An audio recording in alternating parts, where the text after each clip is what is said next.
Hello, everybody. Welcome to the Training, Learning, and Development Community podcast. We've got another playlist going this month for February, the certificates and certifications playlist. And I'm really excited to have two wonderful guests this morning from Boise State University. We've got Lisa Giacumo. Did I say that right? Yep. Okay, excellent. And Tony Marker, which I've been calling him Anthony, but it's Dr. Tony Marker, right? Yes, just Tony. Just Tony. And he's got the very, very cool retro webcam this morning. It's probably 15 years old as long as I've been here. That's great. Thank you guys so much for coming in this morning. I'm really glad that you can be guests. So doing this playlist, when I had first started it, I wasn't quite sure what I was getting into when I initially started pulling the program together for 2020. I thought, let's talk about that. And I initially thought that it would be a great sort of single discussion that I would just do as one community discussion and, invite a bunch of people in and we could just talk about certificates and certifications as a whole for whatever, 45 minutes, an hour. But the more I researched it, the more I realized I'm like, this is actually really, really big. Like just the kind of questions that you have to ask yourself if you're interested in pursuing a graduate certificate versus like getting a master's degree. Like, where do you go? There were all these options. Like as soon as I started looking up resources and, kind of pretending that I was a student wanting to get a graduate certificate, I'm like, oh my gosh, this is overwhelming. And so, but luckily I thought, one of the people that I do know that has a relationship with a graduate certificate program is Joanne Fenner, who I hope she's in the audience this morning because she is so wonderful. I've never spoken to her face to face, but I've known her through my years at the e-learning guild. But and so I immediately reached out to her, and then luckily she asked the two of you to come on as guests. And Lisa, you've actually been on TLD Cast before. Absolutely. Yeah. Thank you so much for having us. Yeah, absolutely. Yes, thank you very much. It's great to be back. Excellent. So let's start with you, Lisa. Why don't you give us a little bit of a background about who you are, what you do at Boise State? Sure. So I graduated from ASU with a PhD in educational technology, and on my road through that experience, I worked as an instructional designer in a variety of different types of organizations, anywhere from very small startup for-profits to multinational for-profits. And then I also worked in international NGOs and universities. So I have a variety of experience and background that I wanted to sort of collect on my way into, Boise State University so that I could share not only, good theoretical foundational knowledge, but also that knowledge as it's built into an applied lived experience while you're on the job. Oh, that's fantastic. Tony, you've been with Boise State for almost 15 years, you were saying. Can you tell us a little bit about that? Sure. So I got my degree from Indiana University in instructional systems technology. And when I first started there, I was really interested in the and just doing e-learning, and I wanted to push pixels around the screen. And after doing that for a while and working with Toolbook and HyperCard, I decided it wasn't really for me. I was really more interested in the people, and so I got a cognate in organizational behavior and human resources. And so I went from there to Penn State for a couple of years, and then from Penn State to here. Along the way, I did some consulting in the for-profit and government sectors. So that's how I've ended up here. Wow. So you've kind of been in academia for a while. Yes, I have. Yeah, and you can't see it. That gray in my hair really is gray. And at least it's a little different because, like, I think you were at Oxfam before, working for a nonprofit, and so, just that whole process of, you guys are both professors in an instructional design program, so you're actually educators, like wanting to educate future educators. Can you speak to that a little bit? Is there something like in your backgrounds that you'd always, was that something that you always thought that you wanted to do, or how did that sort of evolution take place? Right. Yeah, they don't really teach you in kindergarten about instructional designers as a career path. You learn about fire trucks and ambulances and things like that. But my mother was a high school biology teacher, so it was always very present in the background, the thought, the field of education. And I originally thought I'd end up in K-12, but actually, when I got to Arizona State University, I learned about corporate education and really fell in love with that setting and the challenges that come along with it. So I specialized in corporate, training and education and learning and development. Excellent. And then Tony, did you think that you'd end up? Aren't you the chair of the program, or? Yeah, I've been the chair for the last 5 years. I grew up as a university brat. My dad was a professor in teacher education and social studies, and there was no way I was ever going to end up where I am. so much for planning. I really thought that I was going to end up in the corporate sector, but over time I just found that I liked learning. I liked continuing to learn. I liked sharing. I liked reading about the latest things that were coming out, the latest developments that were coming out, and so it was a natural fit when I finally decided it was okay to follow my dad. So, now I've had a kind of a long career working for organizations that really were focused on a kind of a continuous learning path for individuals, right? Having worked for the e-learning guild, they provide, resources for people that want to continue to grow their careers in instructional design. And even now what I'm doing for O'Reilly Media, it's the same type of thing, just always getting better at what you do. Can you guys talk a little bit about how important is it that you continue your instructional design education or maintain your professional development as you move forward in your career, and including sort of like potentially pursuing a master's degree or a graduate certificate? Lisa, do you want to handle that, or would you like me to? Sure, I can get it started, and then maybe you can build on. All right. So, what I've learned since starting my journey into education and then L&D later on is that expectations have really changed rapidly and extensively. So I first started working in higher ed about 20 years ago. And I can tell you that what we did 20 years ago is very different than what we do today. And then the same with working in corporate education. When I started that 15 years ago, it's also very different today. So I think just from living that experience, I can say that absolutely it's important to keep upskilling and retooling your little toolbox as you go through your career, and picking up new approaches, new tools, new frameworks, new perspectives. And one of the greatest ways to do that is to get involved with some sort of community. I totally agree. Yeah. Yeah. So there was a guy named Daniel Pink a few years ago that came out with a synthesis of a bunch of the research that looked into what makes us jazzed, what makes us want to get up and go to work. And it's typically not the pay. He boiled it down to autonomy, mastery, and purpose. Autonomy is that control over your work.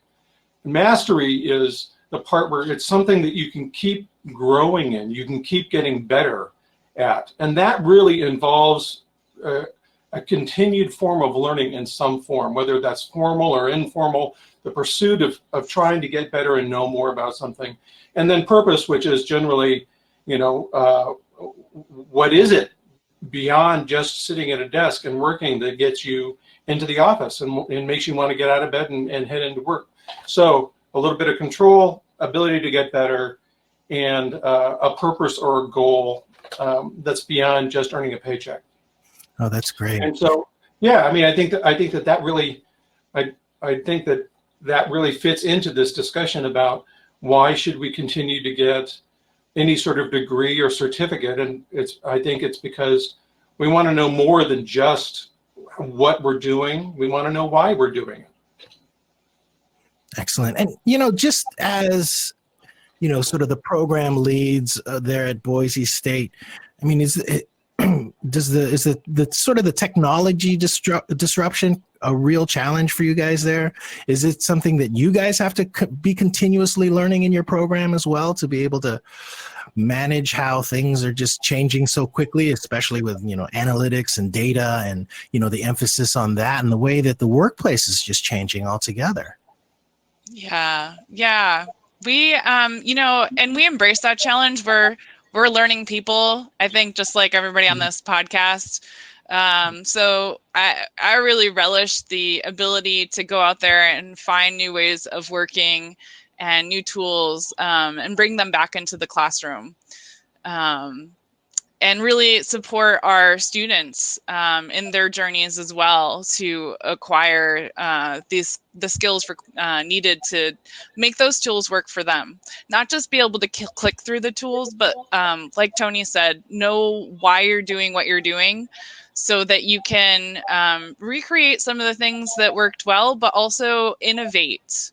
I think when you don't know why you're doing what you're doing, it's a little harder to innovate with predictable, desired results. Mm-hmm. And I've seen, like, even on our last episode where we talked with Christy Tucker, there was some commentary in the chat where there were, there are folks that have taken graduate certificate programs where a lot of the knowledge that they may have received, like 5 years ago, just some of it is no longer relevant. Right. Yeah. And so it seems like you guys, especially since your program has been around for, a good amount of time, that you guys stay up to date with a lot of what is up and coming in instructional design or learning experience design, especially with the 3 different graduate certificates that you actually offer, because each one of those have really sort of distinct characteristics. Can you guys just talk about those 3 particular certificates that you guys offer? I can talk about the Workplace Performance Improvement Certificate. It's really designed with a focus on what's going on in organizations from a principles and models standpoint. What do you need to know in terms of change management? What are some of the interventions that you can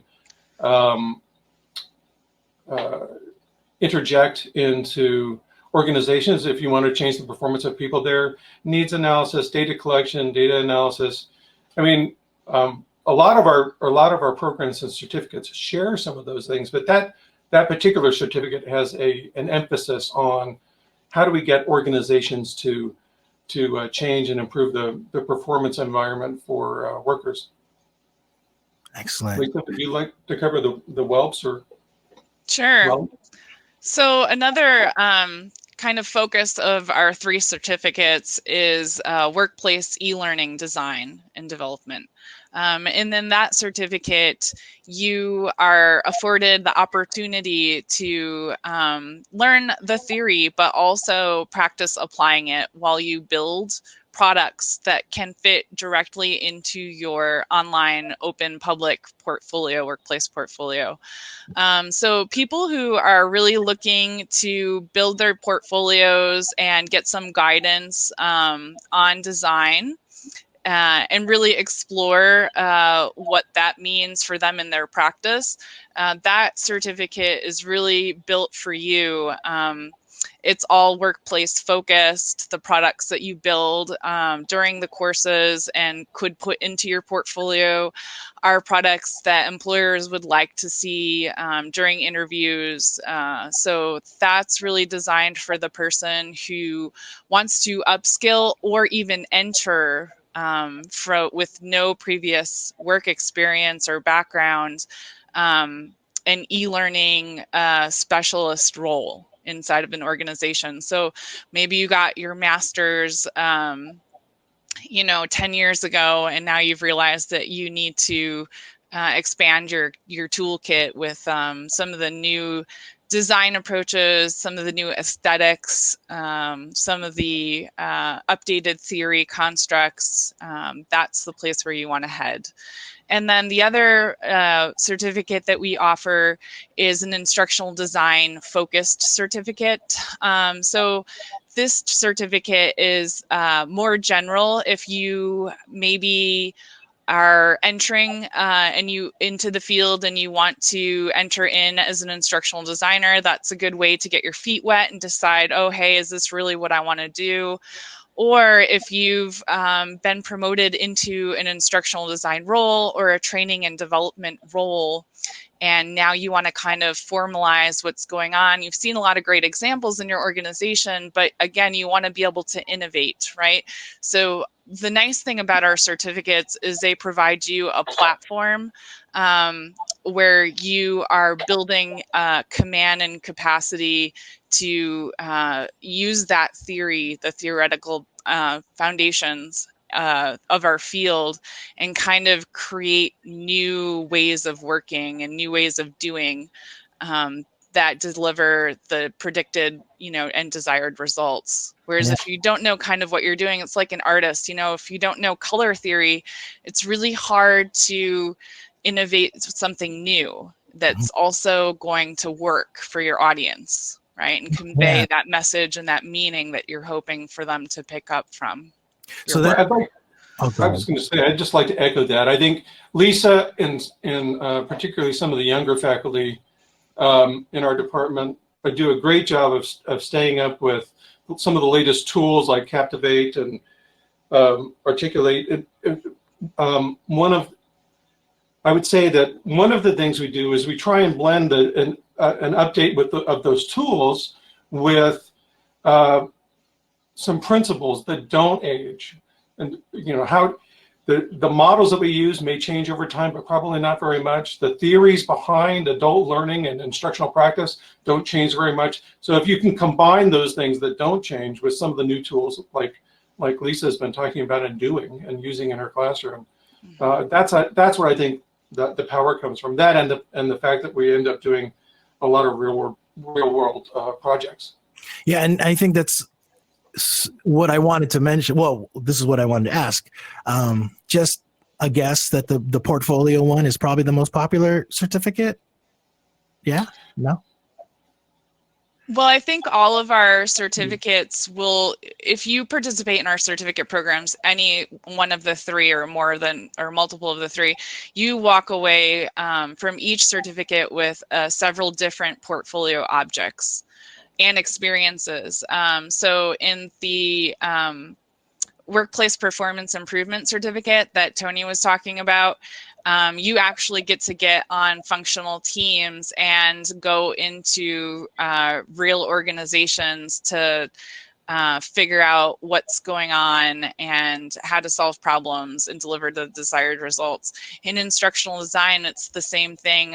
We've partnered with a bunch of non-for-profits in the area, and all of our groups work virtually, by the way. We're 100% online, so it doesn't matter where you are. But we've partnered with some non-for-profits in the area, and students get together on instructional design teams and work with clients and subject matter experts inside the organizations to produce authentic products that the organizations take and implement into their L&D function to support the performance that they need and that they're not actually achieving at this moment before the products are made. And the same goes for workplace e-learning. If you're involved with an organization, you can use your organization as the focus for your projects. And if you're not involved with an organization, we supply simulated experiences so that you walk away again with actual products that are representative of the products that you would implement in an organization as an instructional designer or an e-learning designer developer role. Because I think with our first episode, that was probably one of the biggest takeaways, was that it's pretty important to have a solid portfolio if you're getting out there into the real world. So any kind of certificate program that you might be wanting to consider should have that type of an experience available in it, where you're actually getting that real world experience. to be able to show that on your resume. That's excellent. Absolutely. Yeah. So, and one of the things that sort of stuck with me in that last episode too, and this might be a little bit of a curveball for you guys, is our guest Christy had sort of mentioned about how just the industry, instructional designers as a profession, have not been able to properly sort of communicate the importance of their role within an organization, and that just keeps on, for some reason it's just stuck with me. Is that anything that you guys can talk about? Do you address that at all, like with your students about, as you go out into the world, into this corporate environment, that the role of the instructional designer can kind of be, it can be really, really challenging in a lot of ways. In fact, now, like we've had people come on to TLD Cast and say, yeah, like sometimes I feel like my job is just getting replaced by some, by people that do that do data science and UX.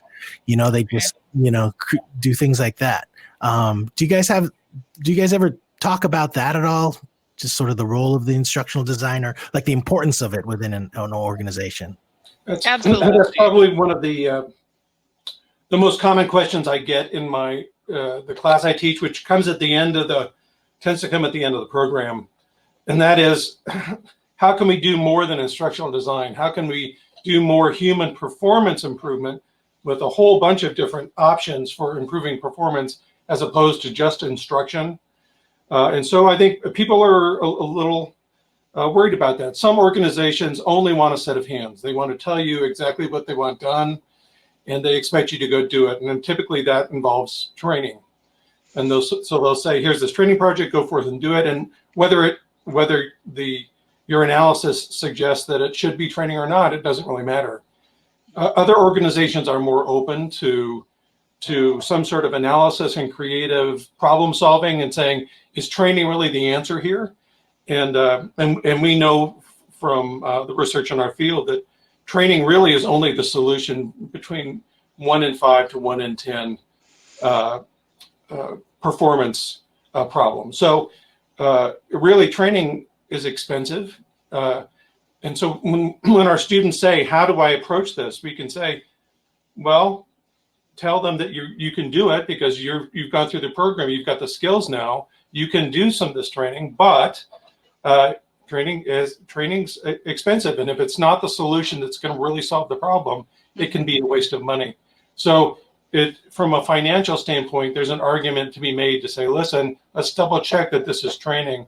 And that's one of the things we try and prepare our students to do, is make that case for some sort of evidence beyond just being a set of hands that's going to follow the directions and the decisions of whoever's making those decisions.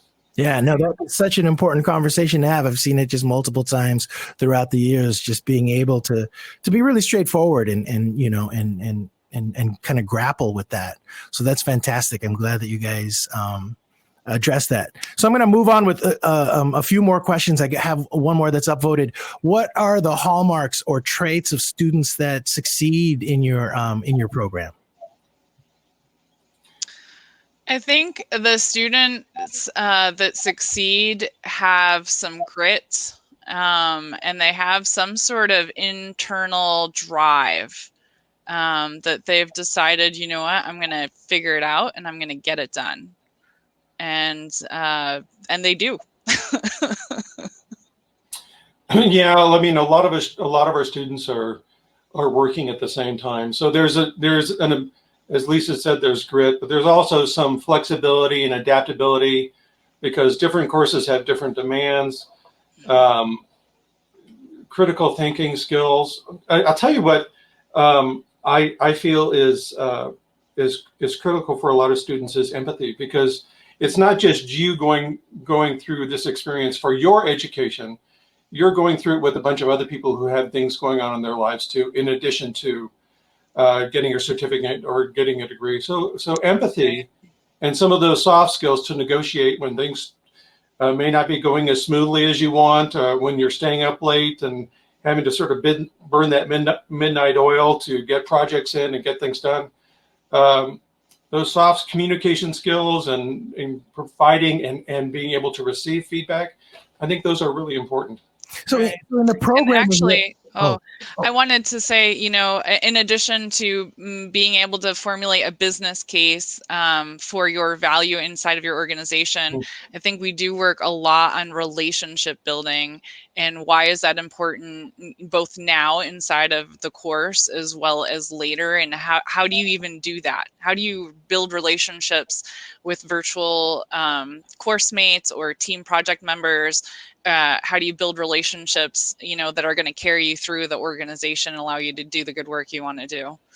Yes. No, that's great. So, because that's another conversation that I hear on regularly is like, how do you get a seat at the table? Right. Just being able to be a part of the conversation, because I've been in orgs where it's like, the training department tends to be like kind of like way in the back of the room when it's when it's time to get things done. So the program itself, is it a collaborative environment with like everyone that is in a particular, like, say, certificate program at one time? Is that how you set it up, so that everybody is kind of working together?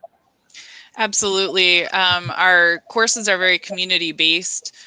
Whether or not they're team project based, some of the courses are team project based, others of them are more individual based, but everybody is sharing their work out together and learning how to give compassionate critique and actionable feedback based on the principles that we're covering inside of the course content, the readings and the videos and the e-learning tools that we're offering students.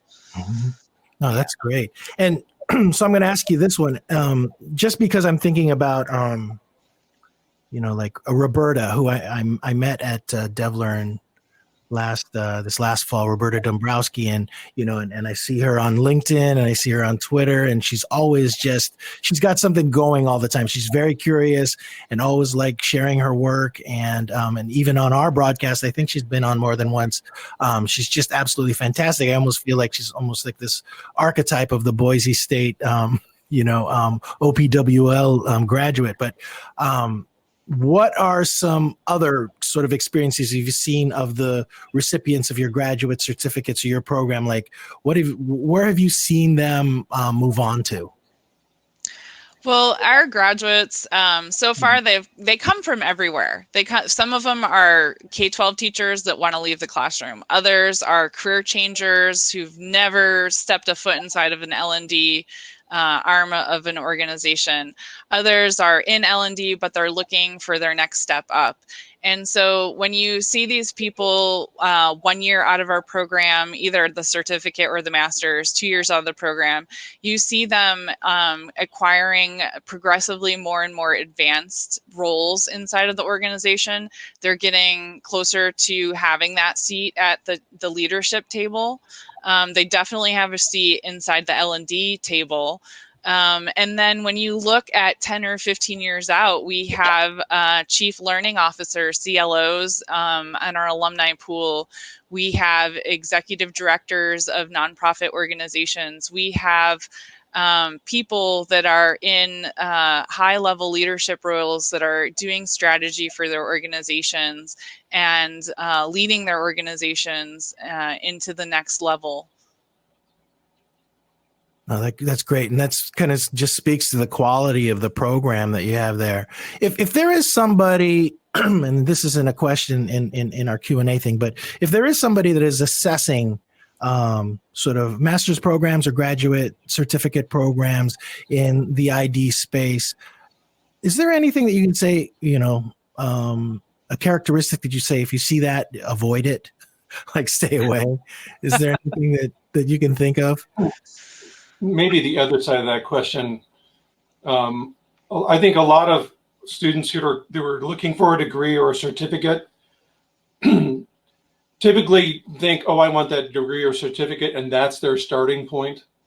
And what we feel is a better match is for those people to go out and find jobs, just job descriptions of the things that they want to do, and then match that with the program that they're looking for.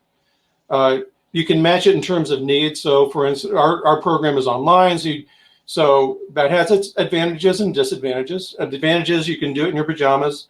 Another advantage is that you can do it with people all over the world.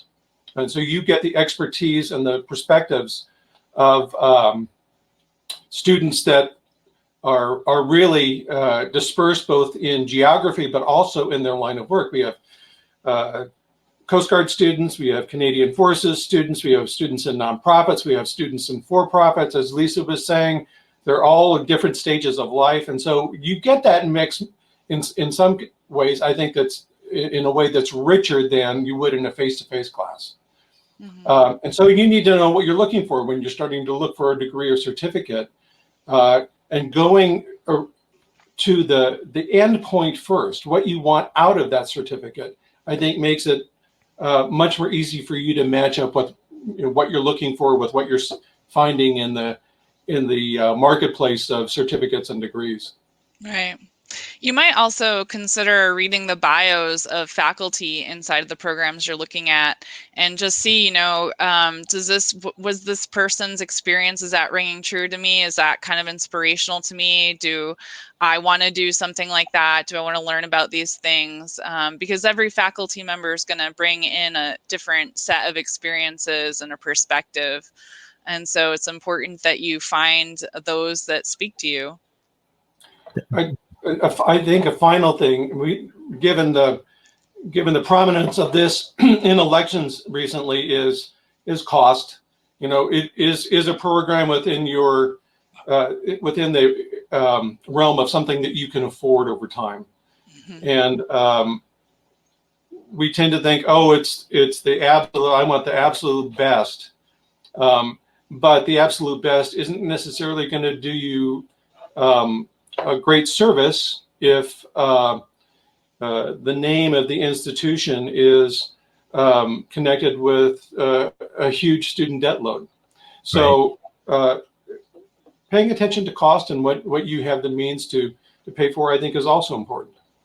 Yeah, no, definitely. And I do know that when, especially for somebody that, like, since I host this program and, and just doing TLDC as a whole, like when I see people like Roberta and just sort of other kind of community folks out there, I think that's the biggest sort of sales tactic for any particular program is just kind of looking at, like if their graduates are out there that are, that are sharing and are kind of very, very visible.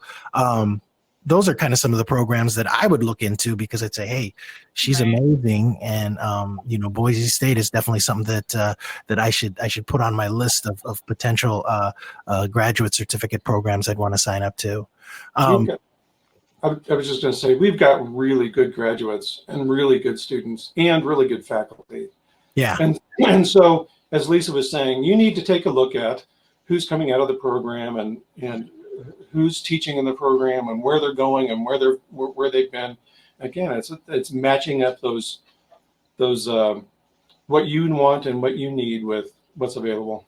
So, Tony, let me ask you this. You guys have been around for a while, and that's also one of the characteristics I would look at is how long a particular university has been offering a graduate certificate in this profession. But what kind of what do you think is like some of the biggest changes you've seen over your 15-year career there? Oh boy, the technology is a big part of it. The delivery platform is always evolving. The job descriptions have really changed over time. Mm-hmm. So, for instance, now some of the things that we keep seeing in job announcements that we try and match with our curriculum are things like, how do I collect data? How do I deal with quantitative or qualitative data? How do I analyze that and make sense of it? Organizations are looking for people who can come in and get their arms around a set of data that will provide them with evidence for what they should do next. That's really been a change, I think, since I started. When I first got in, I would say that the emphasis was on doing what was in front of you, as opposed to being able to make a case for what you should do next. Mm-hmm. And so I would say that's another area that's been particularly big in healthcare is change management. they want to know not only what you need to do, but how do I actually get this thing used? So those are the things that occur to me. Lisa, is there anything that has changed for you since you've been here? Well, I think more and more designers are being called upon to help lead other people who are actually doing the development work.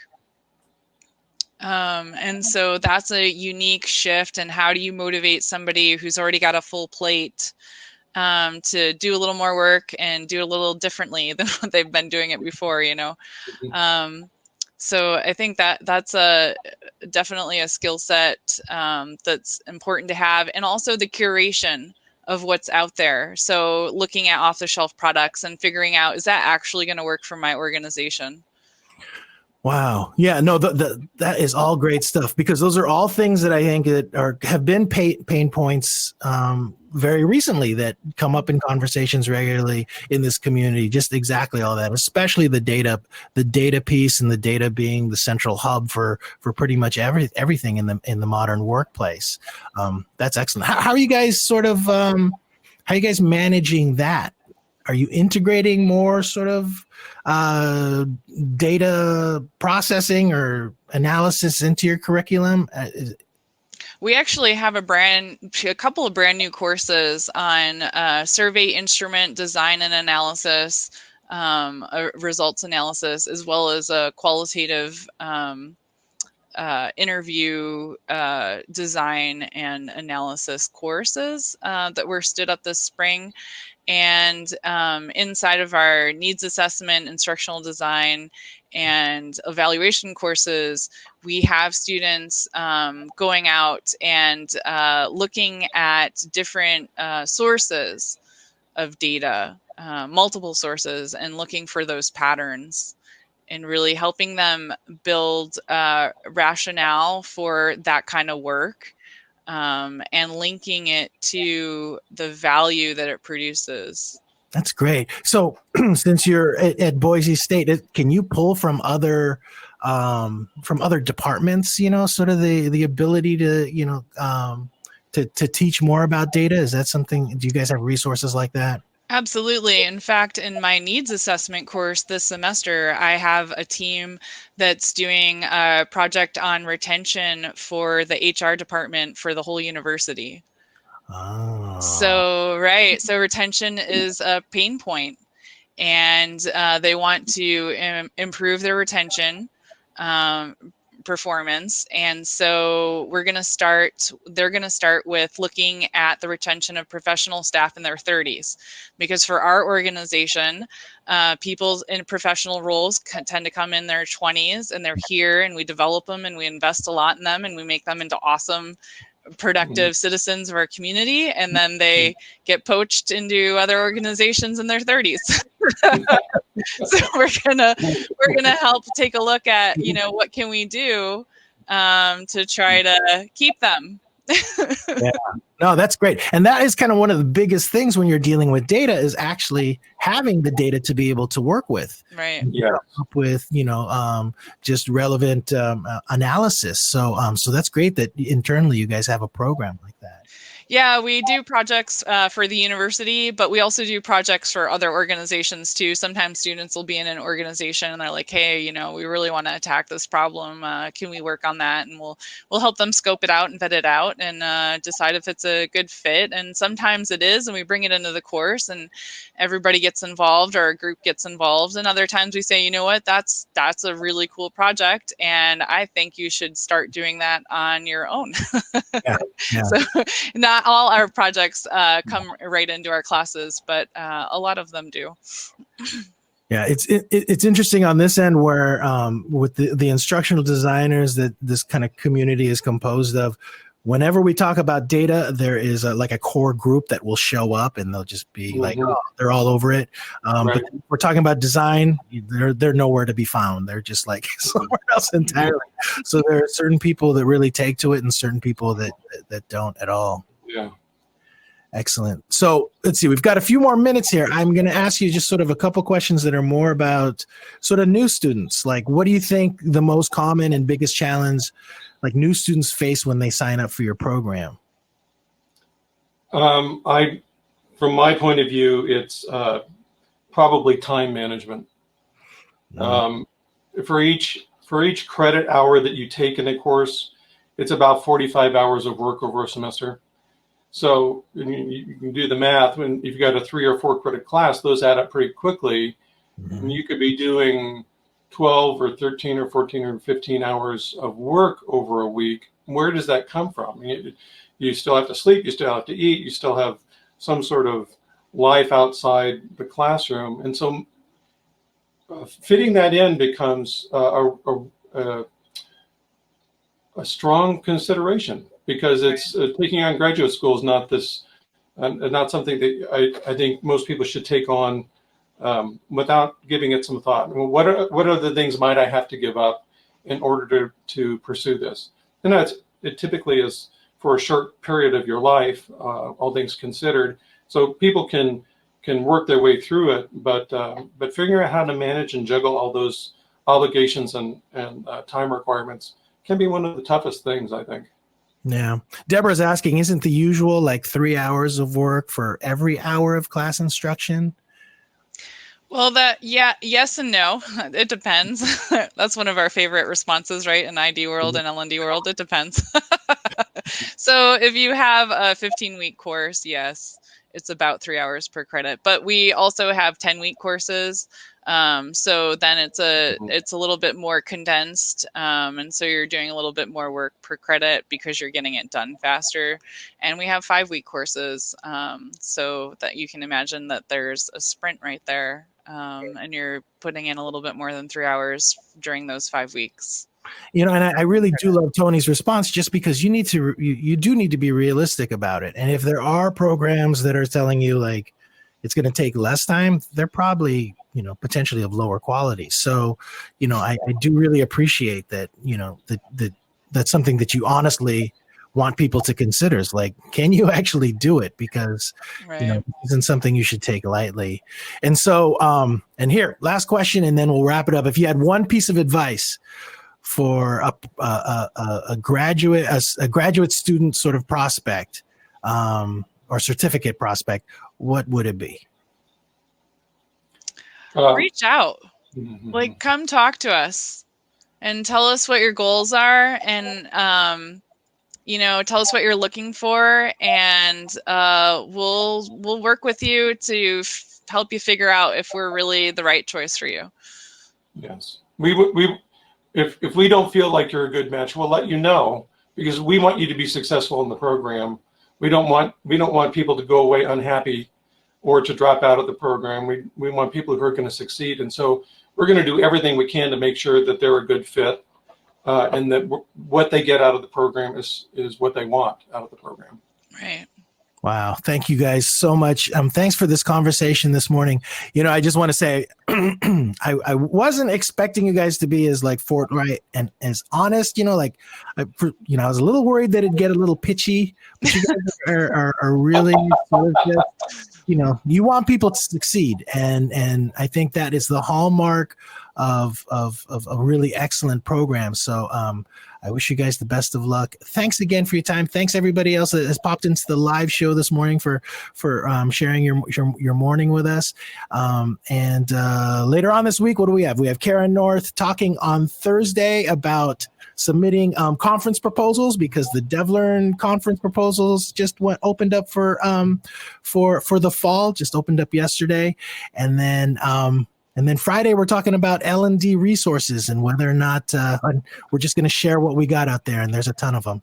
So thanks again to our guests, and we'll catch you guys next time. Bye, Thank everybody. you. Bye. Bye. Bye.